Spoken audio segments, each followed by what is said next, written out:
You don't want to accept anything too quickly. You need like to test it and things like that. Holy What? Guess what? What? I wasn't recording. Oh. Oh, I am dear. such a piece of All right. We'll have to start again. Let's do it.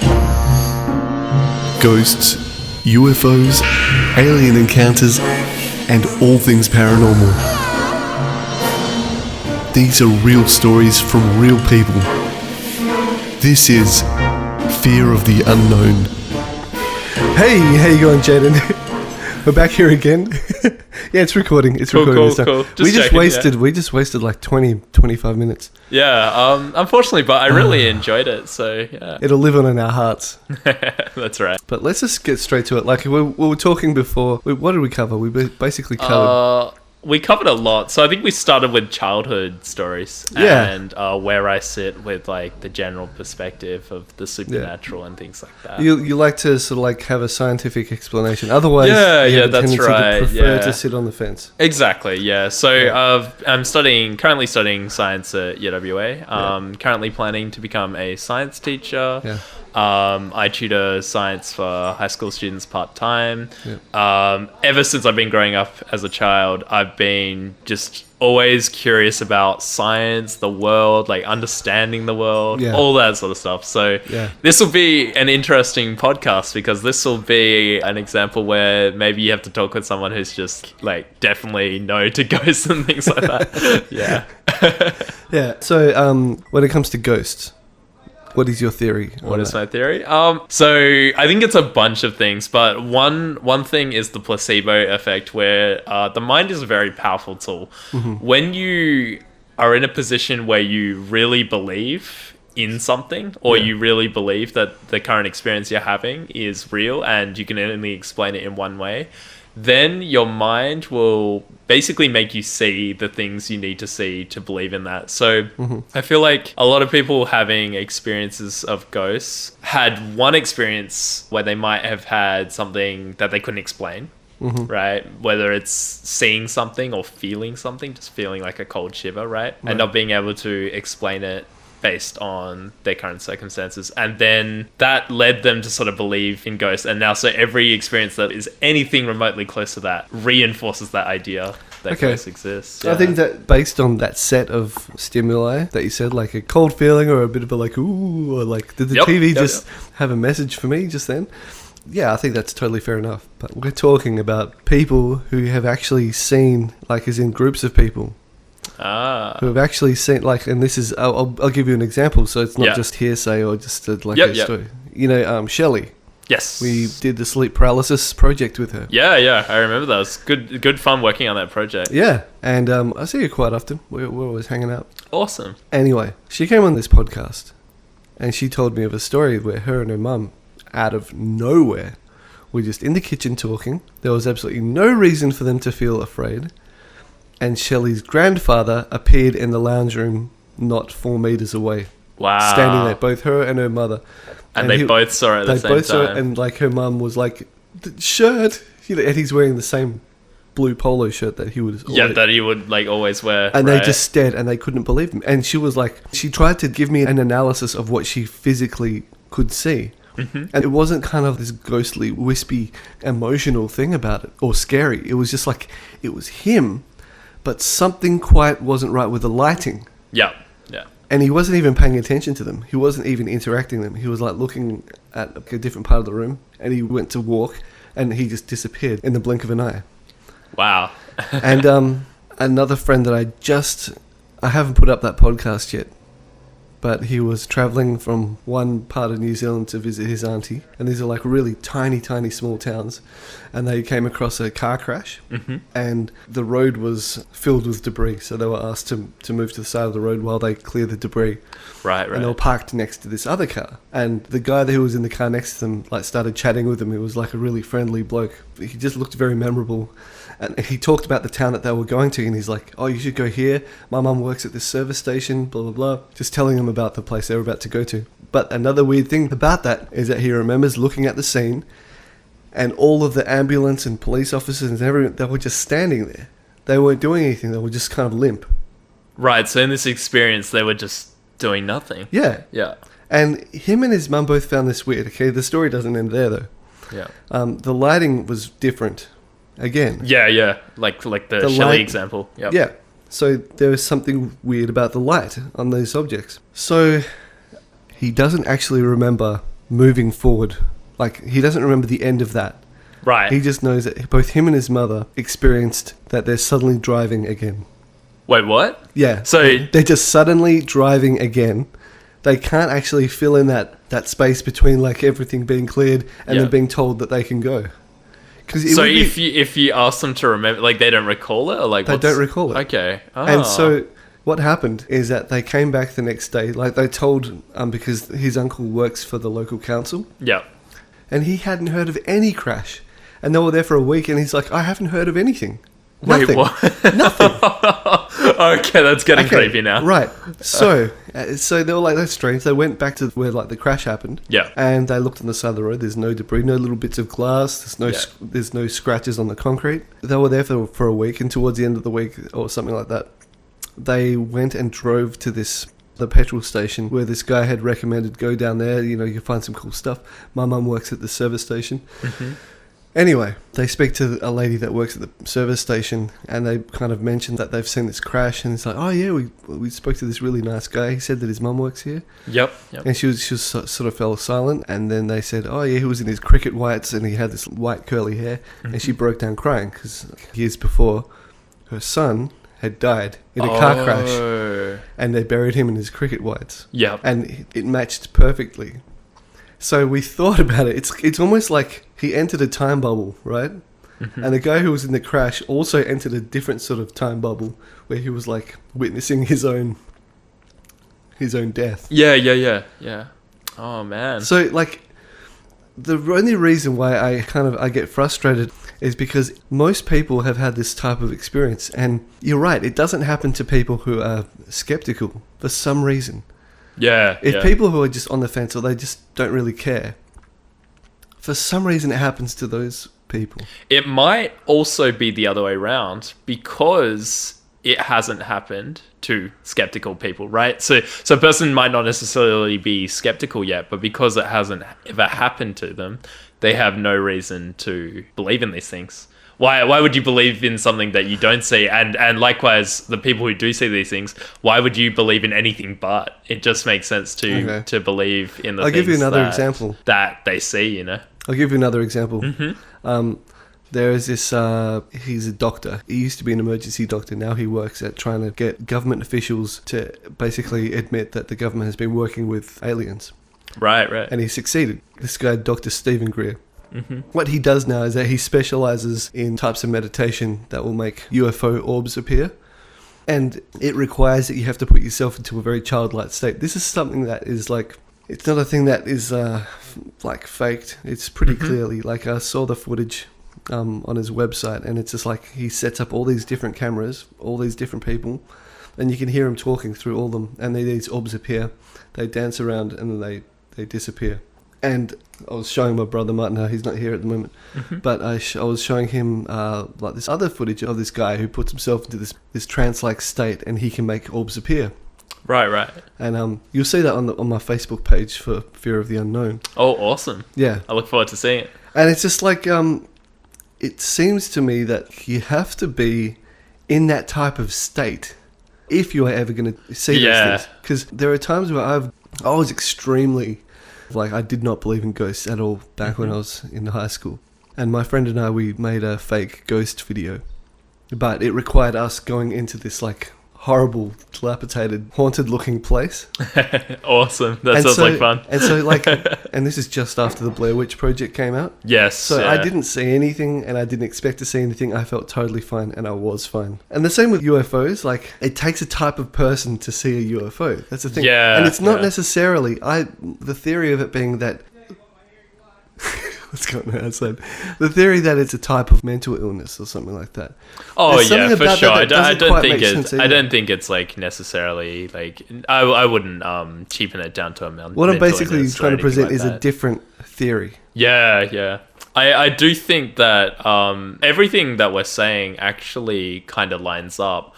The fact that you have to be in kind of a state already susceptible to believing in order to see or hear the things you need to hear that are supernatural, then 100% I do agree with that. Which it's kind of unfair though, because I want to see stuff like this, but I can't because I don't think that I'm the right type of person. Yeah, and I'm definitely not that, and that's probably reinforced why I am so skeptical about these things, for sure.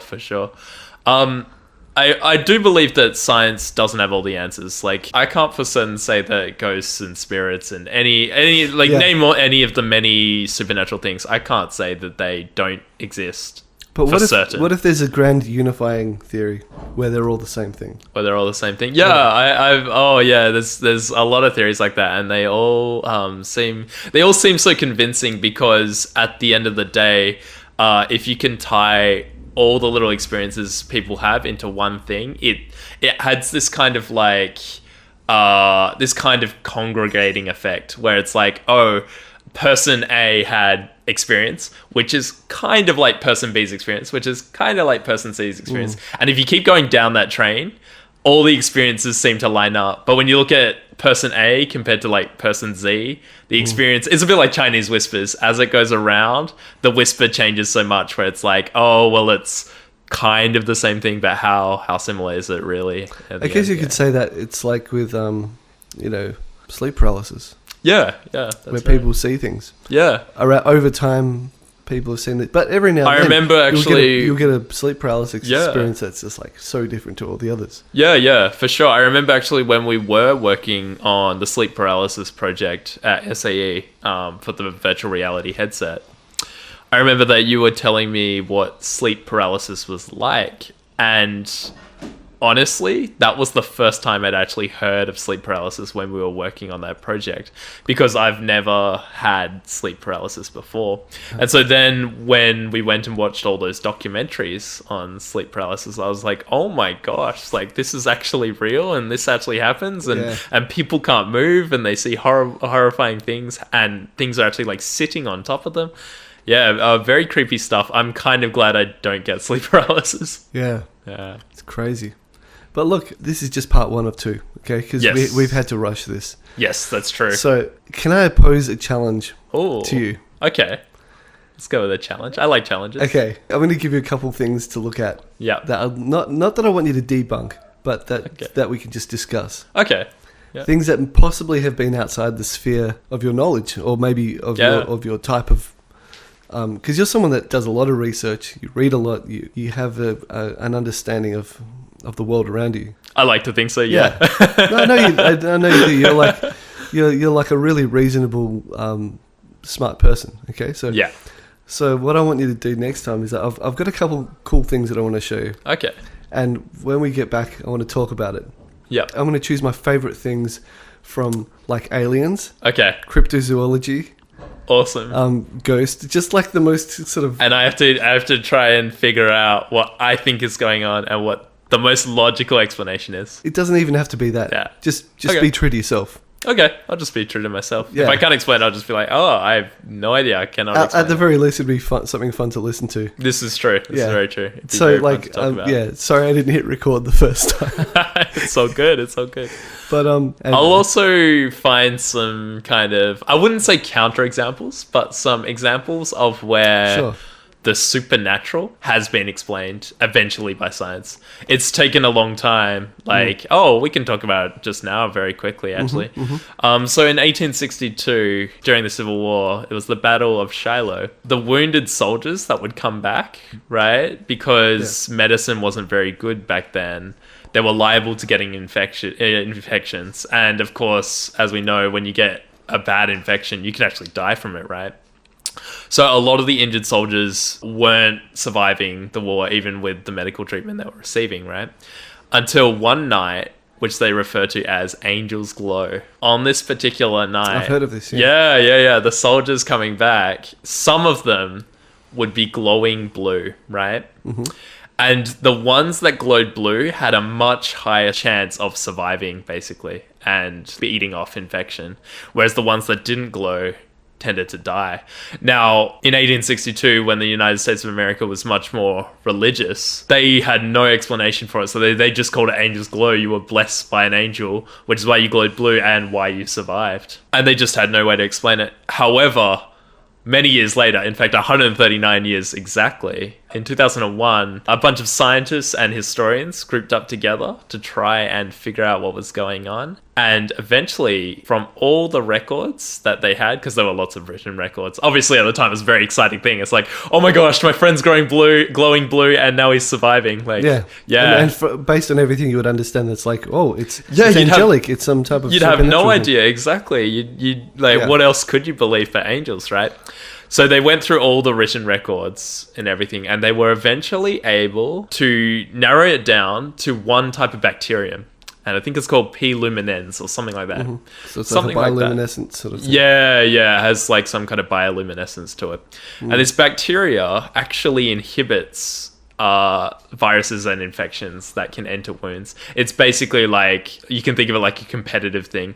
If this thing is thriving, then it means that infections aren't thriving. And of course, because it's a blue bacterium, that gave the kind of blue glow that people had. Right. And so that was actually what was beating infection. So I think that for all of these kind of ghostly experiences, I think that eventually science will have some kind of explanation. But right now, I don't think we do. And especially for a lot of the examples you've given me, I don't have an explanation. And I don't think science does either. But yet, exactly. Saying, yeah, that's exactly what I'm saying. Yet. And if for some reason it can never be explained by science, then I have no idea what's going on. But my assumption I'm making is that, like the example that was solved 139 years later with the Civil War, there will be a lot of these experiences will have some kind of explanation for it. And it won't necessarily disprove like ghosts and the supernatural and the ooh kind of things, right? Maybe it will give some kind of logical reason as to why people have these experiences. And maybe it might even give rise to the idea that like spirits can exist, you know. We don't know yet. It might also completely debunk it, but at the end of the day it'll be really interesting. And unfortunately I don't think we will be alive to when we eventually discover these things, which is actually, I say unfortunately, but that's kind of cool. Like, we'll never know, so we get the chance to believe in these things. Yeah, but I mean, I've had the chance to believe as a believer, and I found that certain things, the made up stuff, the stuff that are human constructs, I find them extremely frustrating. I can't live with it. Yeah. I find that's the thing the most that annoys me the most. It's like, obviously you're trying to achieve a goal here, and it's like you're trying to train a runner, but you're getting them to wear these flags for some reason. But it's slowing them down, even if it makes them, look better. Look cool, and then everyone's got this belief that like, oh, you look cool, you must be running faster. Oh, the flags are red. Red goes faster. Right? There's lots of that sort of stuff. Yes, that's true. Yeah. So yeah, man, we'll call it at that. But thanks so much for coming. Awesome. And I'm gonna drag you back soon. So this is part 1. Yeah, this is just part 1. Oh, excellent! I'm looking forward to part 2. That'll be exciting. And you're gonna denounce all your science by part 2. I mean, you'll be a believer. You're going to start your own cult. That'd be interesting. Like, change is interesting, So why not? Look, so much of what is the divide between science and, like, let's say, pseudoscience, it's all semantics. Yeah, I do agree that there are some examples where things have been, like, heavily debunked by science. And so a recent example is like the anti-vax kind of movement. That's one that sort of that's not even science. It's not, but the people who believe in that sort of argue it from a scientific quote unquote perspective. And that's kind of annoying with flat earth, when people refuse to sort of like speak on your terms. And that's another good example where people sort of talk about it from a scientific perspective to make their point sound stronger when it's really but they're speaking like this type of fake science, but to other people. Yes. but who are not scientific. Yeah, exactly. Yeah. So it's like, let's say you've never heard of Chinese people before, and me just saying, making up whatever I want, as long as it sounds kind of like people are going to believe it. Yeah, true. Which Yeah, is historically good what's example. actually happened as well. Yeah. I mean, that's why, unicorns are actually rhinoceroses and mermaids are actually dugongs or whatever. Yeah. But let's make the next one a good one. This is a great starting point because I've wanted to speak about a few things. Excellent. I with look you forward to in it. particular. Yeah, I look forward to those examples on part 2. Yeah, cool. Thanks everyone for listening, and thanks again, Jayden. And next time I will definitely press record as well. Bye. You've been listening to the Fear of the Unknown podcast. Be sure to follow us on social media with all links in the description.